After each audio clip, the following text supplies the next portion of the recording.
rock. We found rock attached to the planet. We went to Meridiani Planum based on a clue of hematite. Hematite, a mineral that on Earth forms in the presence of water, liquid water. And to see it in these blueberries, in these round spherules strewn across the surface, that was the nature of the hematite, I don't think anybody predicted ahead of time. Next, Opportunity set a course for Endurance Crater. Engineers on Earth had to teach her to drive downhill, taking grindings along the way.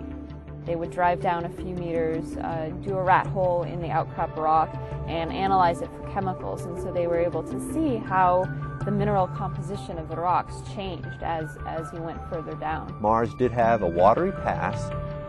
It was episodic in that sometimes it was wet and sometimes it was dry, you know, not unlike the Death Valley here in California.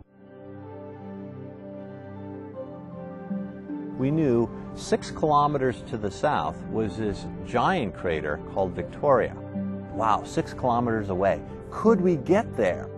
Take this rover, kind of laboriously work our way through this huge maze of ripples to get ourselves south to the scientific promised land. All of a sudden we got to one day where we drove over a dune and stopped.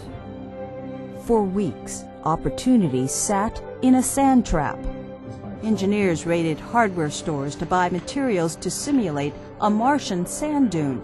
They created a technique of maneuvering a few centimeters at a time to extract her.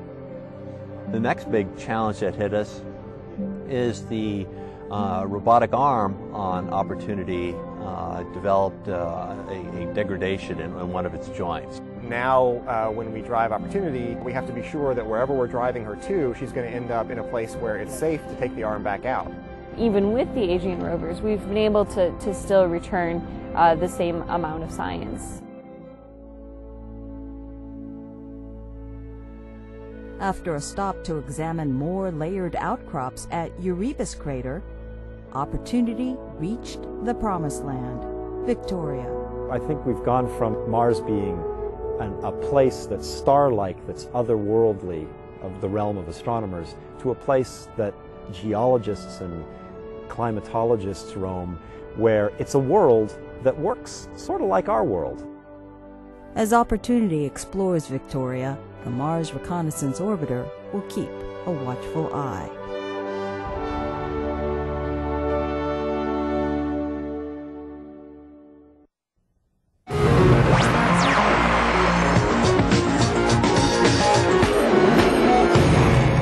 You know, Chris, I really want to thank you for getting me the special clearance to come to the big NASA shiny metal thing. Oh, no problem.